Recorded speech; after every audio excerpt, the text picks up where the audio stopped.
Itu temuan saya, baru saya, tidak ada kejanggalan terhadap manipulasi digital yang saya simpulkan pada buku Jokowi White Paper. Artinya apa? Keasliannya terjaga.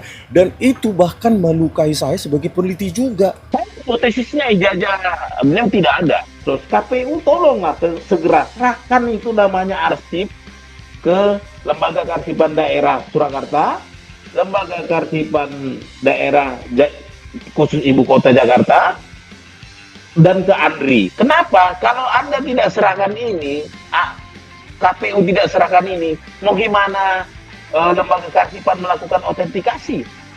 Publik nanti akan makin bingung. Kenapa? Nanti akan banyak pendapat-pendapat, benar kan? Itu kan tidak asli, benar kan itu disembunyi-sembunyikan?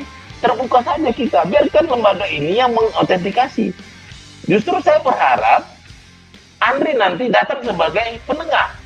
Lah, jangan-jangan bukan hanya untuk ijazah bekas presiden, jangan-jangan untuk ijazah wapres juga masalah diginikan. Makanya saya waktu saya tes, saya coba, saya minta namanya surat keterangan pengganti ijazah dari Pak Gibran, ya kan?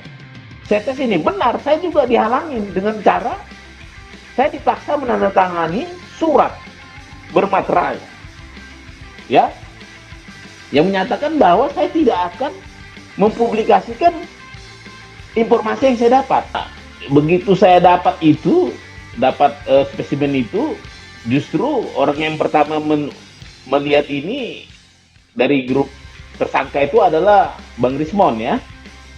Nah, karena waktu itu kan rapat di Tebet, ya, saya datang, saya kasih tunjuk. Kenapa? Karena memang ini sangat meringankan mereka. Baru berikutnya waktu itu datang Mas Roy sama Bu Tifa, ya. Saya nggak etis juga mengkritik, tapi saya anggaplah beliau itu Dr. Daya Magusi yang benar-benar mungkin kampus dia itu mengajarkan ilmu yang hebat, sehingga penelitian itu bisa dalam tempo 3 bulan dapat kesimpulan, dalam tempo hitungan hari kesimpulan bisa berubah dari 11.000 triliun persen ke nol, dan tiba-tiba dari nol ke 100% yakin itu asli. Ini kan sesuatu keuangan yang sangat tinggi, ya.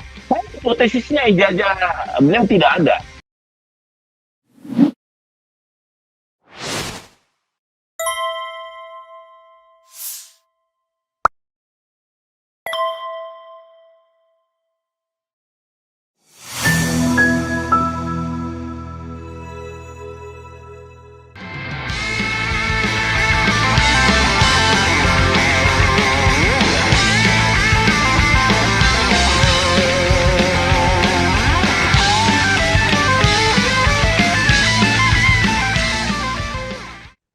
Baik, assalamualaikum, selamat sore, ya, sobat RH, ya. Senang diajak kembali kemari, ya, walaupun Zoom, ya. Mungkin kalau ada jodoh nanti sempat ke studio nih. Jadi perasaan saya sebenarnya jadi senang. Kenapa? Karena dengan adanya statement Bang Rismon, berarti kan sudah ada peneliti yang tesisnya adalah ijazah asli, ya. Mungkin ke depannya grup-grupnya Pak Jokowi itu yang awalnya hanya loyalis dan lawyer, sekarang sudah tambah satu lagi peneliti, ya kan? Sementara di grupnya yang eh, seberangan dengan Pak Jokowi itu ada peneliti, ada eh, purnawirawan, ya kan?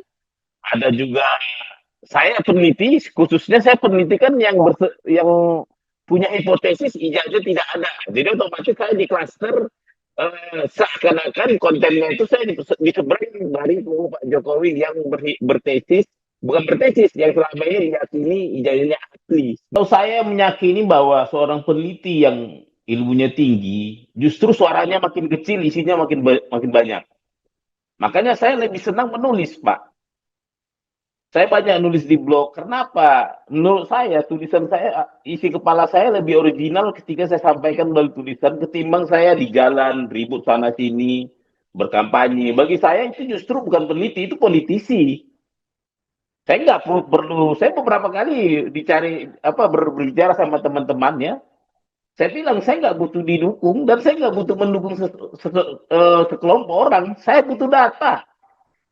Begitu data berbicara ke saya, data saya ada dan fakta, maka orang akan mendukung saya. Tapi karena data itu, bukan karena saya berhasil membuat emosionalnya memihak saya. Jadi begini, sebelum saya terjun ke penelitian, saya sudah memetakan segala kebijakan yang menyangkut masalah ini. Jadi kuncinya adalah kita membicarakan ijazah Bapak Jokowi selaku lulusan UGM yang menjadi wali kota, menjadi gubernur, menjadi presiden, dan sekarang menjadi mantan presiden.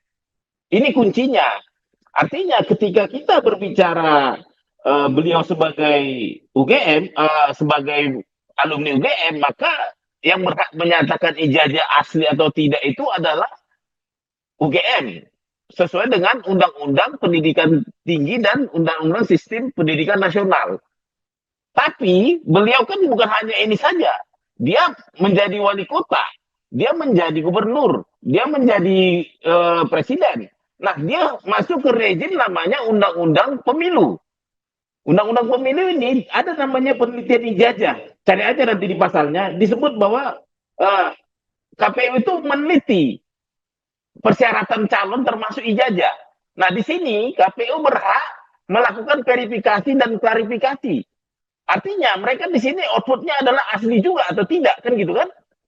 Nah, setelah itu nggak selesai sampai situ.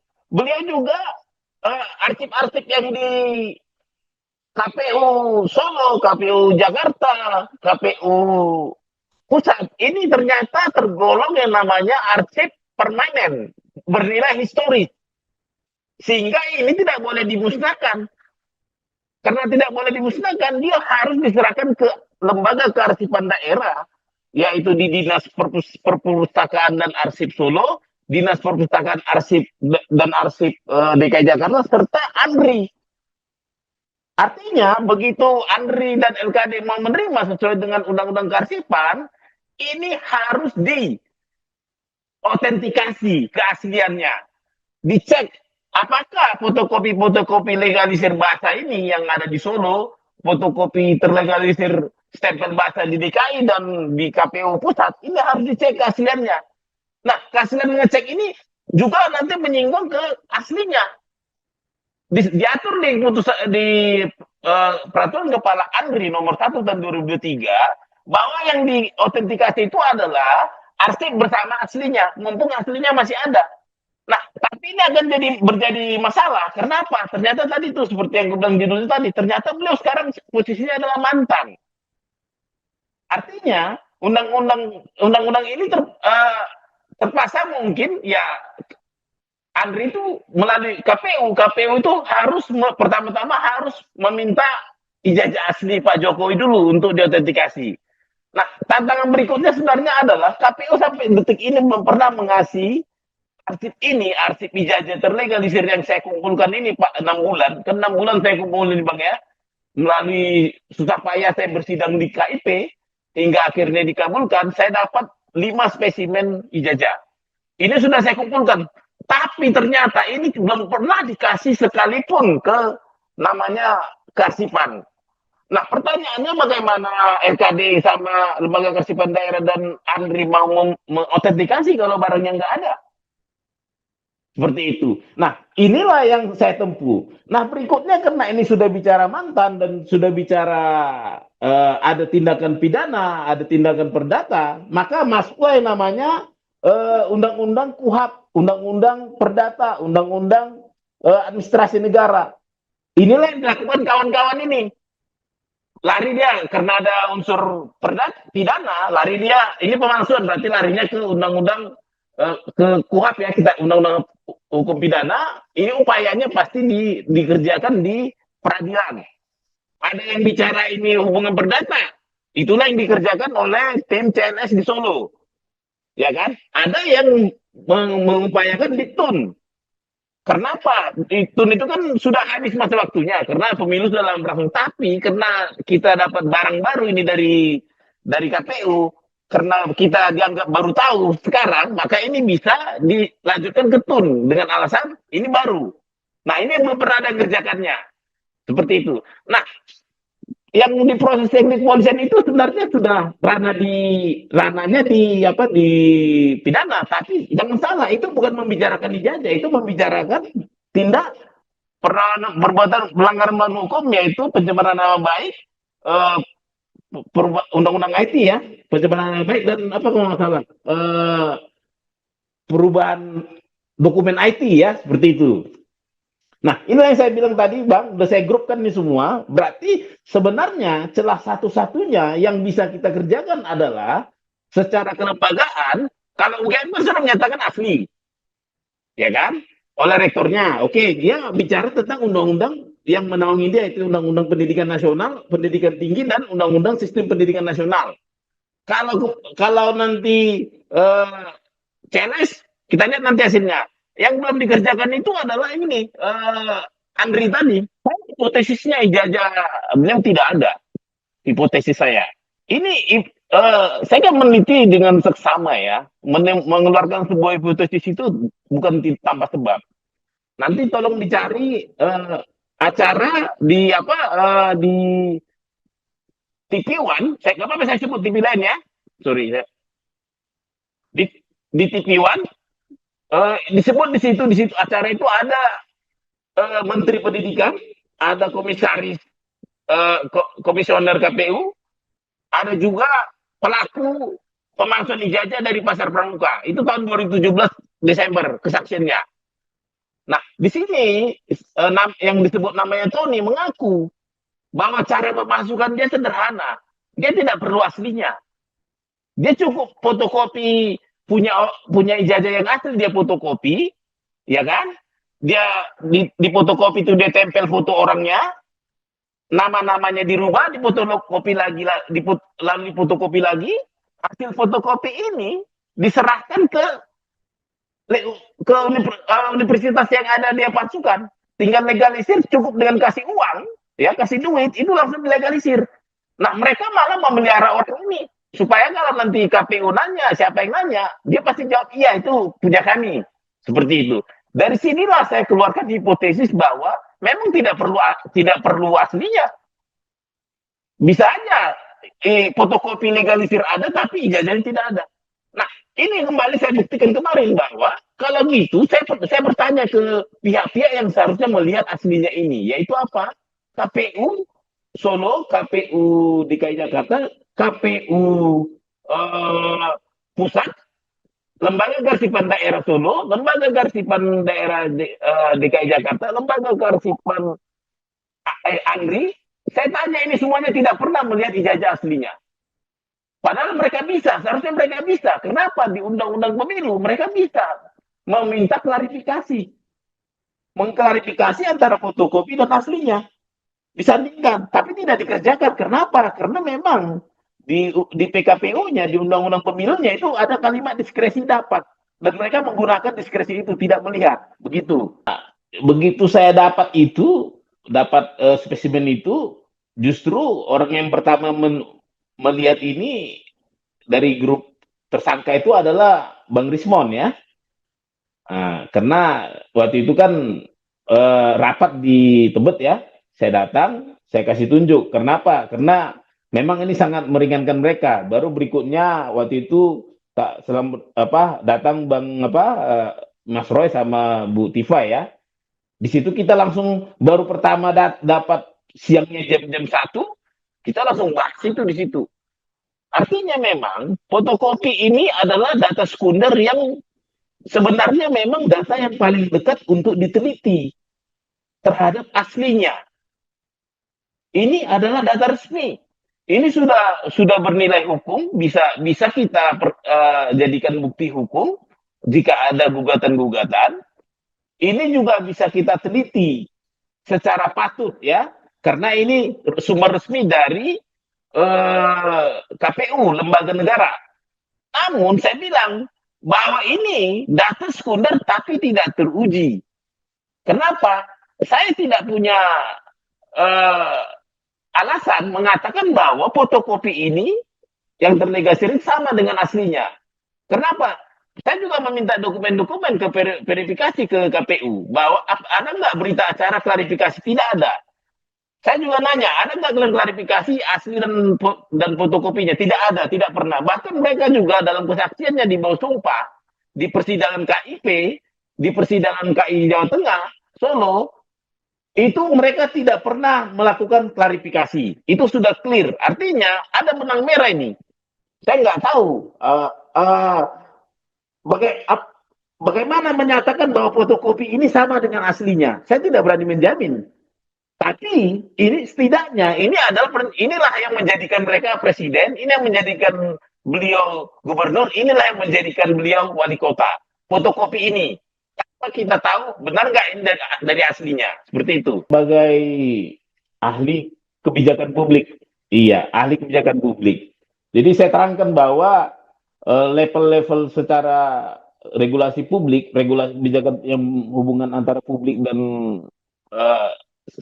lembaga publik ya, badan publik, ada tiga level yang namanya pengujian ijazah tadi seperti yang saya ceritakan. Yang pertama itu verifikasi, yang kedua klarifikasi, yang ketiga autentikasi.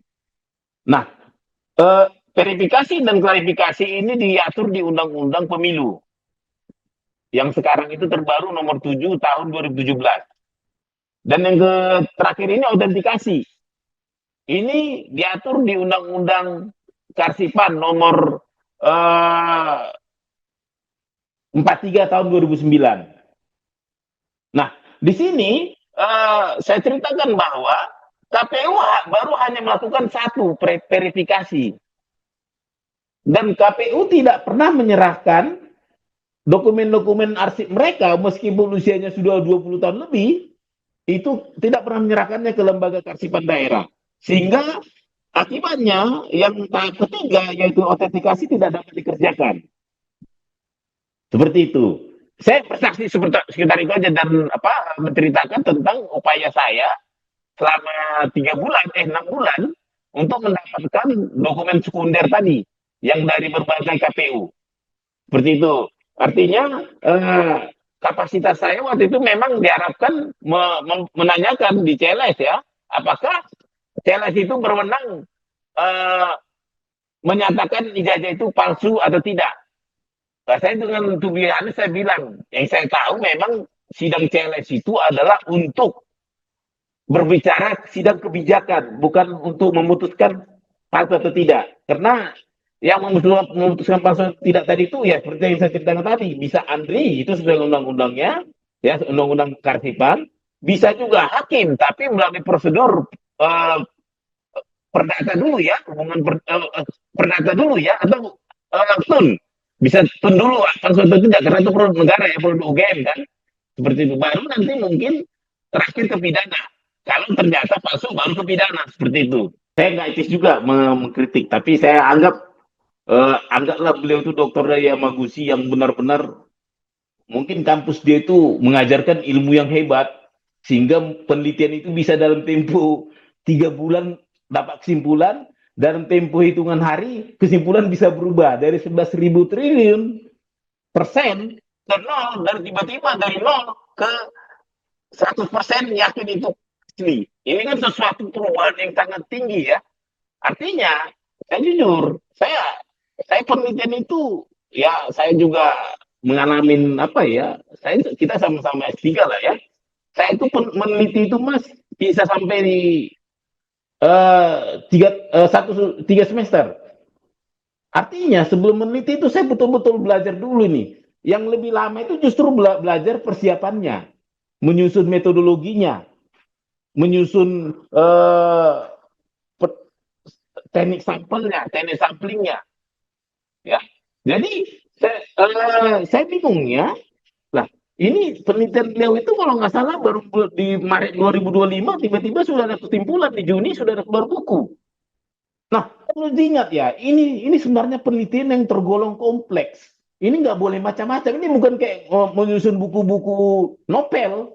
Ini kompleks. Kenapa? Seharusnya ini itu sudah, karena ini berdampak hukum, berdampak sosial, ya, berdampak politik. tiga unsur ini saja dampaknya ini seharusnya mengingatkan kita bahwa penelitian ini nggak boleh main-main. Kenapa? Begitu dia salah, dampak hukumnya kan luar biasa. Bisa ke legitimasi, bisa ke menyangkut ke KPU yang tidak beres, bisa menyangkut ke UGM yang gimana-gimana, bisa menyangkut ke orangnya. Dampak sosialnya, ya kita berantem, ribut. Ya kan? Yang saya takutkan justru sekarang terjadi dampak sosialnya. Nah, dampak politiknya dimanfaatkan oleh kepentingan politik. Makanya saya bingung waktu itu, jujur, saya kan sebenarnya penelitian mereka saya jadikan penelitian terdekat, cuman karena saya belum waktu itu belum membahas dia. Sebenarnya banyak saya tidak setuju dalam penelitian ini. Cuman saya mau bikin nanti itu sebagai landasan penelitian saya. Tapi karena tiba-tiba beliau sudah mencabut kesimpulannya, terpaksa saya terpengaruh sama penelitiannya. Akibatnya saya sekarang bongkar nih semua penelitian saya. Saya kan udah mengarang juga, udah mulai menulis-nulis juga. Saya jadi banyak bongkar ini. Artinya gini, saya yakin karena melihat dampak yang luar biasa ini, saya nggak berani secepat itu menyimpulkan dari A 180 derajat berubah jadi B yang sama sekali bentrokan. Mungkin Bung Rismon di sini terlibat emosional, ya, sehingga tidak memikirkan dampaknya ke sosial tadi. Awal-awalnya kan saya berhasil dapat fotokopi terlegalisir yang disembunyikan 9 item itu dari KPU, itu saya dapat ancaman. Tapi saya ancam balik. Ya, saya kasih tahu ke teman-teman, saya screenshot aja di siapa yang ngancam saya. Nah, tapi setelah itu saya nggak pernah dapat ancaman. Saya nggak. Setelah itu ya, artinya saya tuh dapat tuh fotokopi terlegalisir yang di sensor itu bulan September ya. Habis itu saya nggak pernah dapat ancaman. Bahkan saya yakin saya percaya lah dengan lembaga Polri kita ya. Walaupun saya tadi ada aktivis yang dikasih air keras ya. Nah, saya juga pikir apa iya zaman Pak Prabowo begini? Ternyata saya tadi baru baca juga bahwa Pak Kapolri diperintahkan Pak Prabowo untuk mengusut tuntas. Nah, artinya ketakutan-ketakutan itu saya nggak yakin lah bakal ada di negara demokrasi ini akan terjadi seperti itu. Satu lagi, Bang ya, eh, kita bisa dimenangkan di KIP itu tandanya negara kita ini demokrasi. Terbukti kalau kita eh, tidak demokrasi bisa aja itu diintervensi kan. Saya selama bersidang hampir 5 bulan di KIP terkait ijazah ini saya tidak pernah dapat ancaman. Bahkan saya kemana-mana sendiri juga aman seperti itu. Masalah tawaran ada saja lah, ya kan. Dan selalu memang dikonotasikan bahwa yang menawarkan adalah pihak Pak Jokowi. Padahal itu belum tentu juga, ya kan. Saya tidak mau tanggapin. Kenapa? Takutku iya kan gitu kan.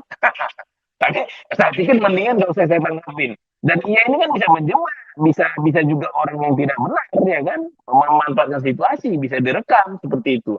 Yang jelas ini dinamika lah. Kalau di medsos masalah ancaman-ancaman biasa lah, ya kan. Juga saya lihat yang mengancam-ancam kadang profilnya dikunci lah, gambar binatang lah, gambar mobil lah, ya kan, gambar alam lah, seperti itu biasa Mas. Memang awalnya saya nggak tertarik, bukan bukan fokus ijazah penelitian saya ini bukan fokus ijazah ya. Fokus saya adalah demokrasi, indikator keterbukaan informasi publik.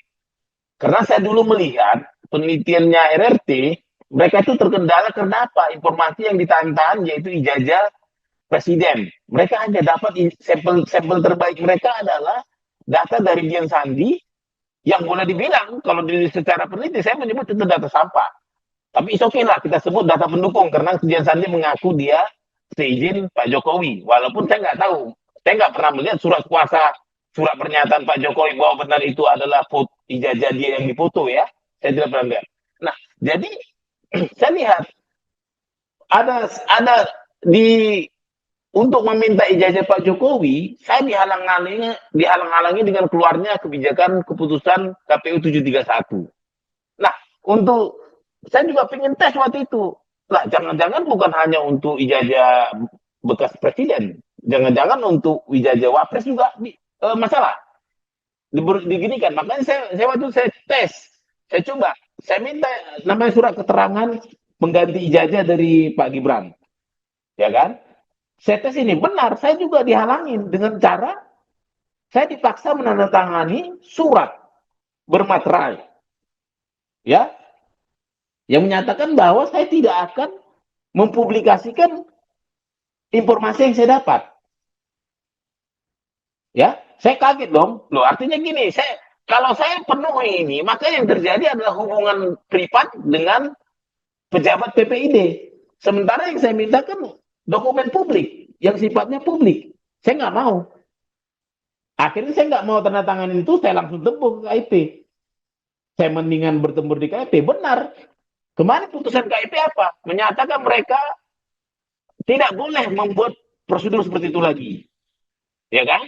Dan lebih hebatnya lagi, yang saya minta itu dikasih di situ. Artinya saya dikabulkan semuanya. Nah, saya nggak bilang bahwa ada sesuatu di suket ini, tidak. Artinya kalau suket ini sudah dinyatakan publik terbuka, jangan lagi teman-teman publik meneliti barang-barang yang ada di medsos, ya kan? Ini sudah ada resmi. Ya silakan mau. Saya tahu lah, paham. Kenapa? Kalau kita dapat dari lembaga yang resmi, ini bisa mengakibatkan upaya hukum. Karena dia dapat barang bukti resmi. Mungkin ini yang dijaga. Bahkan banyak ada tuntutan-tuntutan segala. Seperti itu. Jadi, kembali saya tegaskan bahwa perjuangan saya ini sebenarnya lebih tepat adalah keterbukaan informasi publik. Seperti itu. Baik, Sobat RH. Jadi, status ijazah ini yang saya terima itu ada 3 ya. Verified, but not clarified, and not yet authenticated. Dia itu yang saya peroleh ini adalah terverifikasi, tapi tidak diklarifikasi, tapi belum diautentikasi. Nanti di tahap klarifikasi ini tidak boleh dikerjakan lagi, sudah lewat masanya. Karena undang-undangnya beliau sudah mantan. Ya. Nah, yang upaya terakhir itu adalah autentikasi. Ini nanti semoga kita berharap melalui tekanan sosial kita, melalui medsos, KPU tolonglah segera serahkan itu namanya arsip ke Lembaga Kearsipan Daerah Surakarta, Lembaga Kearsipan Daerah khusus Ibu Kota Jakarta, dan ke ANRI. Kenapa? Kalau Anda tidak serahkan ini, KPU tidak serahkan ini, mau gimana Lembaga Kearsipan melakukan autentikasi? Publik nanti akan makin bingung. Kenapa? Nanti akan banyak pendapat-pendapat, benar kan? Itu kan tidak asli, benar kan? Itu disembunyi-sembunyikan. Terbuka saja kita, biarkan lembaga ini yang mengautentikasi. Justru saya berharap ANRI nanti datang sebagai penengah. Karena kan, bagaimana coba? UGM menyatakan asli, publik curiga. Ya kan? Bareskrim menyatakan asli, publik curiga. Nah, saya rasa kalau nanti ANRI dan Lembaga Kearsipan Daerah yang Surakarta dan DKI menyatakan ini asli, saya rasa publik akan berterima. Kenapa? Mereka melakukan autentikasi ini bukan main-main. Sesuai dengan Perka ANRI, ya, nomor 1 tahun 2023, mereka itu akan mengecek seluruh informasi yang ada di arsip ijazah tadi. Kertas yang tahun 2005 itu akan dicek usia kertas. Dokumen-dokumen informasinya, nama, stempel, usia tinta akan mereka cek untuk namanya meyakinkan otentik. Dan paling tinggi adalah nanti begitu mereka bilang arsip fotokopi terlegalisir bahasa ini sudah dan mereka periksa, mereka nanti akan minta aslinya untuk disandingkan supaya asli ini benar-benar otentik, supaya fotokopi legalisir yang diarsipkan ini otentik, dia cek juga nanti aslinya, usia tintanya dicek, ukuran kertas dicek, jenis-jenis kimia tinta dicek. Itu. Jadi nanti ya harapan kita marilah kita bersama-sama tekan itu KPU secara sosial dan no viral no justice. Mari kita bilang KPU serahkan, Anda tidak punya hak untuk menahan itu arsip. Serahkan secepatnya. Kenapa? Menurut Undang-Undang Kearsipan, ya, menurut PKPU tentang Jawa retensi arsip, seharusnya 5 tahun arsip ini sudah harus diserahkan ke lembaga kearsipan.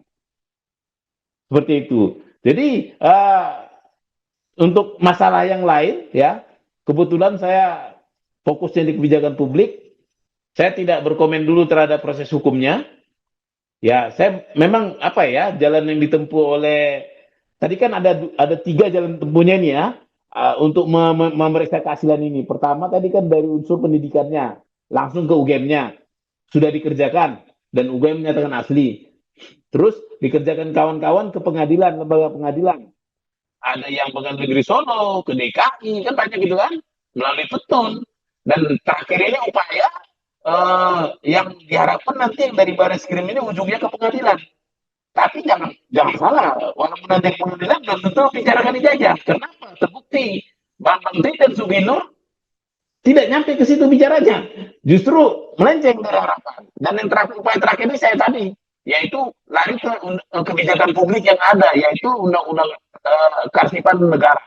Seperti itu. Baik, terima kasih ya, Sobat RH. Saya senang dengan RH selalu mengawal dan mengedukasi publik ya. Semoga dengan adanya RH ini, RH channel ini, kebenaran akan diungkap. Meskipun kita tahu tadi jalan untuk menempuhnya banyak ya. Salah satunya adalah dengan penelitian. Penelitian ini pun itu adalah suatu upaya individu, bukan upaya resmi untuk menyatakan keaslian. Walaupun saya nanti meneliti bilang tidak ada, itu bukan berarti saya final. Kita perlu dilegitimasi oleh hukum. Itu nanti tetap keputusan asli atau tidak ada di 3 lembaga tadi, yaitu universitas, kehakiman, peradilan, dan arsip negara Republik Indonesia atau lembaga kearsipan daerah. Kita kawal terus, dukung terus RH untuk mengawal kebenaran. Terima kasih.